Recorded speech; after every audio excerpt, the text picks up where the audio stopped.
question, c'est sur le pont. J'ai soulevé un peu la démarche. Je comprends qu'on parle beaucoup de l'esthétique, puis moi, je vais parler plus du côté pratique. La largeur, j'ai souligné ça l'autre fois avec à quelques-uns des employés de la ville. Est-ce que c'est possible qu'on se pense sur la largeur du pont? Je vais vous expliquer un peu le fait. C'est qu'à Saint-Jean-sur-Richelieu, on est quand même une des seules villes qui est séparée par une rivière, puis qu'on n'est pas, c'est pas possible de traverser avec de la machinerie de largeur excessive. Que ce soit des loaders de la ville ou des entrepreneurs qui font affaire des deux côtés de la rivière doivent aller traverser soit à Chambly, pour un 4 voies. Je comprends que ce n'était pas dans le planning, mais c'est pas. Vous allez me parler du pont-Neuf, mais le pont-Neuf, c'est pas possible de traverser avec de la machinerie sur le pont-Neuf à cause du MTQ. On doit se procurer des permis spéciaux d'une journée si on veut traverser avec une batteuse ou avec des tracteurs à roue double. Puis, ils sont très difficiles à avoir. Écoute, c'est compliqué. Ils nous demandent des escortes. Ça ne finit pas.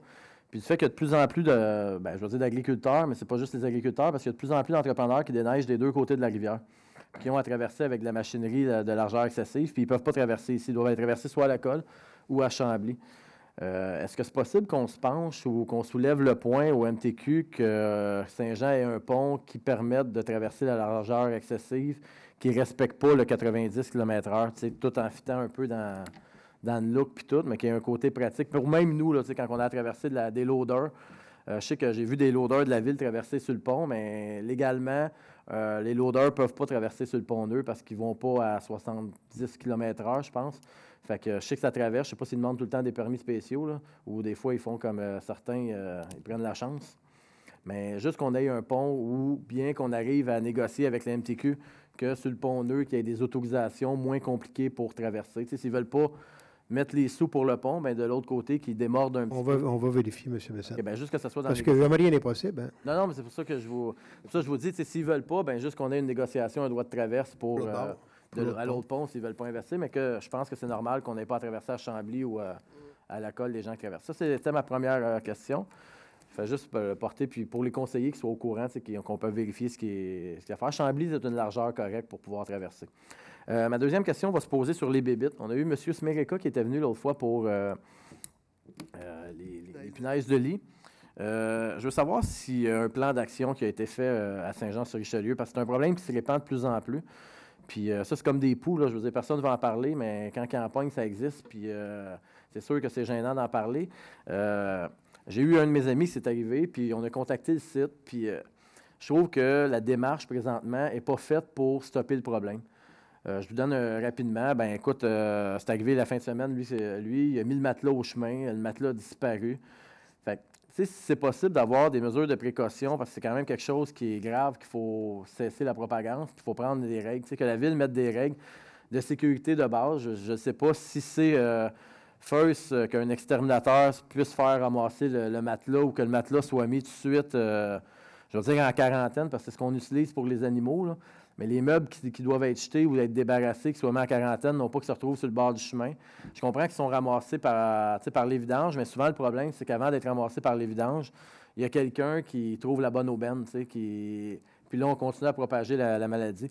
Sur le site de la Ville, j'ai vu qu'on avait mis quelque chose, mais quelques points, qu'on expliquait un peu le problème. Mais je pense qu'il faudrait aller un petit peu plus loin que ça. Je sais qu'il y a des rencontres entre l'ADG et le site OASES. Ouais, est-ce qu'on a eu des développements là-dessus? On a travaillé avec les gens. On a travaillé avec les gens du site OASES, effectivement, ce qui a amené à mettre l'information sur notre site. Le travail n'est pas complété. On regardait plus pour une forme de réglementation.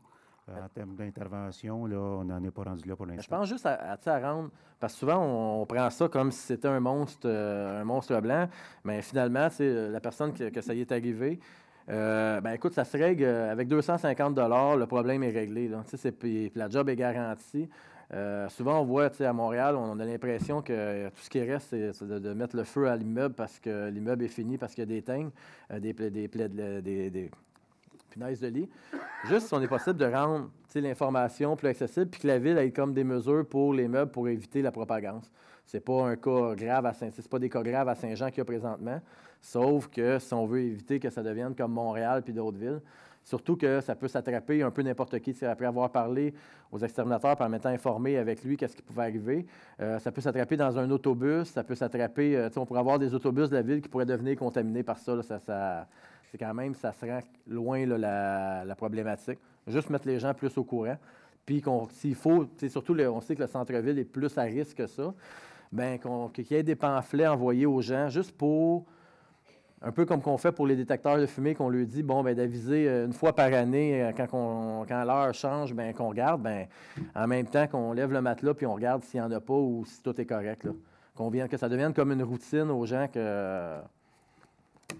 à apporter. Là. Il y a effectivement un pamphlet qui a été produit puis distribué, pas nécessairement de porte à porte, mais auprès de tous les organismes là, qui récupèrent les meubles usagés puis tout ça pour les sensibiliser à la situation. Peut-être aviser même, je dirais plus les citoyens, parce que souvent, c'est eux qui vont propager la bébite en s'échangeant des meubles. Surtout si tu mets ton matelas sur le bord du chemin, tu es sûr qu'il va disparaître. Ce qui est risque, c'est quand le matelas n'est pas trop vieux que les gens ils se garochent parce qu'ils voient la bonne aubaine. Là. Fait juste comme ça, si c'est possible d'envoyer un pamphlet ou de vérifier pour vérifier. C'est certain que des secteurs comme Saint-Luc, que les gens déménagent moins, c'est moins à risque un peu que le Vieux-Saint-Jean où que les gens vérifient moins un peu ce qui se passe. C'était mes 2 questions, si on peut juste... OK, bien, on pense que ça, c'est en marche, là, M. Desroches. Alors, merci, M. Bessette. Alors, si vous...